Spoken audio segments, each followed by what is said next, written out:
Hopefully we're good, but Glenn, give me a thumbs up that it's good. All right. Go into presentation mode.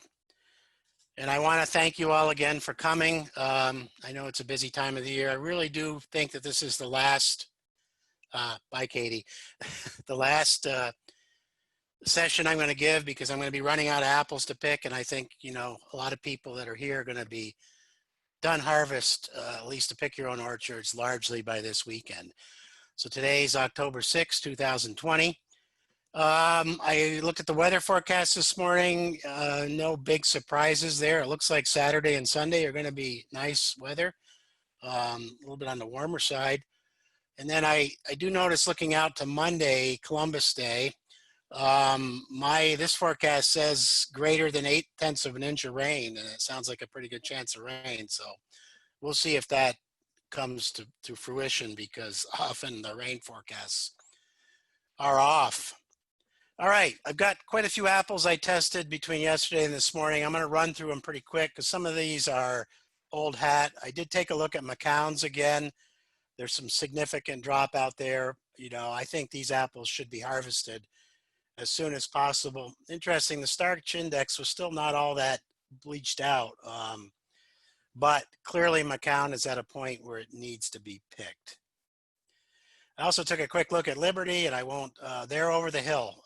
Liberty goes pretty quick. Last week, I thought Liberty was at about a peak of ripeness and needs to be picked. At this point, despite the firmness of 16 pounds, they're, you know, they kind of eat soft and are getting soft. So they're over the hill and definitely should have been picked by now, or should be picked. You know, your mileage may vary. This is all Belchertown stuff. So there's some colder spots and there's some warmer spots. Empire, I checked Empire this morning. Boy, the background color on this particular batch of Empire I looked at had really gone to yellow. They're going south pretty fast, in my opinion. The Starch Index is up there, and if there's any Empires left on the trees, they should be picked or off the trees real soon. The bricks in this group, these are heavily cropped Empire. So the soluble solids was pretty low. I mean, they were okay, but not the best Empire I've had in the world. Empire would have benefited from a retain application if you wanted to keep them in better eating quality for longer. Delicious, I looked at some Delicious this morning. I forgot to take a picture of the Starch Index. They've opened them up for pick your own here in Belchertown. You know, what can I say? Look at the bricks. I mean, this is why we have so much better apples. These were again heavily cropped trees, so I think the soluble solids was a little low. The starch ranged from 3, 4, maybe up to 5. So I say they're economically right, but who has Delicious anymore? Not too many.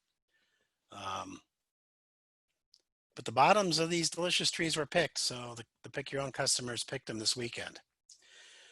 All right, now we get into some more interesting stuff. The Golden Delicious they're good to go mostly. There was quite a range on the trees from green looking fruit. You can see the DA was as high as 1.13. Those were clearly green looking, but there's some very yellow looking Golden Delicious. There was some drop, and you can see the starch pattern is pretty washed out. So Golden Delicious should definitely be on your radar screen right now for picking. I looked at Jonagold again because there's still a crop on the trees here. You know, the DA was ranging from 0.6 to above 1. There were some green looking Jonagold still. There were some very yellow looking Jonagolds, but I picked the red ones. So the batch I picked, the Starch Index was right up there at 7 to 8. At first I said I'd be surprised if these were not treated with retain. I can't confirm that, but the Starch Index being so high, I'm kind of guessing they might not have been. Still a very good eating apple. It has some legs. You know, I like Jonagold. I think it's overlooked. I know I was at an orchard yesterday and they still had quite a few Jonagolds on the trees. So it's a nice apple to keep going for a few weeks, couple weeks anyways. But it needs to be spot picked kind of. I think this group of trees had been spot picked once over, and probably by this weekend they should all be harvested, or the grand majority of them. Mutsu, I've got a small group of trees. I hand thin these personally. I mean, they're huge. They look really nice. There's definitely some drop. I think they're really coming along. They need to be spot picked for sure. There's kind of a following for Mutsu. Some people really like them. It's a good apple, but they should be at least first picked ASAP and then finished up this weekend. Suncrisp, I was kind of surprised. Again, this was a group of 30 trees on Bud 9 that I hand thinned. Suncrisp really benefits from good crop load management. If they're overcropped, they become biennial, and the fruit's not nearly as good. These apples are beautiful on the tree. I don't think there's a nicer looking apple on the tree. They're barely ready for their first harvest in terms of flavor. You can see the starch index kind of had a range. But if it was me, I'd definitely go through and spot pick the nicest looking apples soon and start selling them. And then again, probably finish up harvest on the Suncrisp by early next week. A unique flavored apple. The Brix is fairly high, a really attractive apple. I know some of you are growing Suncrisp. I don't think you could ask for a much prettier apple when it's on the trees. Crimson Topaz, I know there's some of those out there. This was kind of I've had mixed results with growing these trees. They have a tendency to die. They've got some problems, but it's kind of a nice apple, good for cider. It's a complex flavor apple. I've only got a few trees left, and the trees, they have generally a nice crop.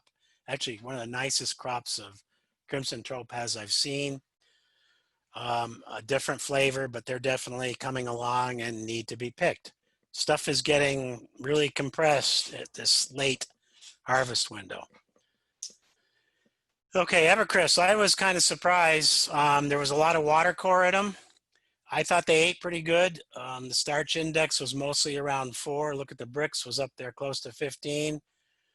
The DA was for Evercrisp. I don't have a lot of experience, but I'd say in the range it should be.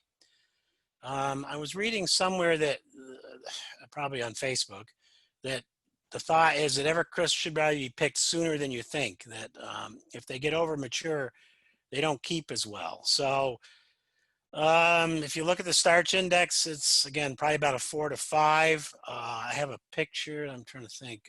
There really wasn't any drop.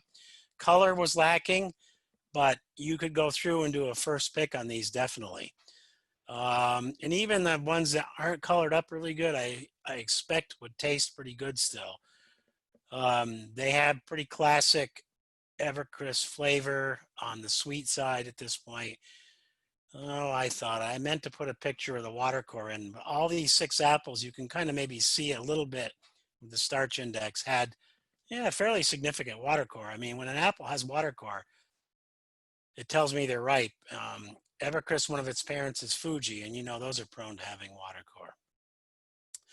So I'd say they're good to go, a little earlier than I would have thought. Okay, I talked about Firecracker last week. I still had some apples on the trees and tested them again. This is one of those 3 apples that Cornell has released recently. I had some it's not the best picture of it exposure-wise. It's an attractive apple. It's got some stem end russet. It's interesting, the seed cavities, I don't know if you can see, have absolutely no space, no free space. I'm not sure what that means. They're on the small side, very attractive on the trees and have a different flavor. I don't know, we'll see how it's one of, like I said, Cornell's new open releases. It might be worth trying some of those. I liked them. And especially if you're looking maybe for a hard cider apple, we'll probably make some hard cider with it this year. This one here is an MAIA selection, Midwest Apple Improvement Association. They've named it Crunch a Bunch. They're kind of saying it's an early Gold Rush type apple. Yeah, I'm not so sure Gold Rush type. They're not that early either. I don't think these are still ready to harvest. Very attractive apple, looks a lot like Suncrisp, kind of a unique conical shape. I'm thinking maybe about late Columbus Day weekend for this one. A little disappointing. I was hoping it would be earlier, but it doesn't seem that early. You look at the starch pattern, it's 3 to 4 mostly, maybe a 5 on a few, but not really ready to go. So that's Crunch a Bunch, and that if you're a member of the Midwest Apple Improvement Association, you can get those. I was asked, I don't have any Ludicrisp fruiting yet. If anybody does, I'd be curious to hear about that. Oh, so that's the end of my maturity report. I'll open it up to comments at the end. I did want to mention this. It's kind of interesting. This was on the public radio over in Albany. I heard about it. I know that Vermont had an uptick in COVID cases. They've been pretty immune to COVID-19, but apparently an orchard in Addison County had 25 or 30 cases, I forget the exact number, all of a sudden pop up in their labor camp, their H2A Jamaican camp, which is unfortunate, but it hit the news. I mean, was all in all the major Vermont newspapers, television stations, alternative press. So, and there was some, somebody was saying, you know, how the apples, of course, are still safe. So you don't want to see this kind of thing in the press probably, because some people might, you know, it doesn't have very good optics. So I just wanted to, if you hadn't heard about that, it put Vermont in the red zone. They're a red state now. They're really a blue state, but they're a red state, if you get my drift, in terms of the COVID thing. But it was only with like 25 or 30 cases, but for them, that was quite a big spike. Anyways, I'm going to end that and open it up to comments or discussion at whatever time it is. I have to stop screen sharing to do that. It's almost 12:30.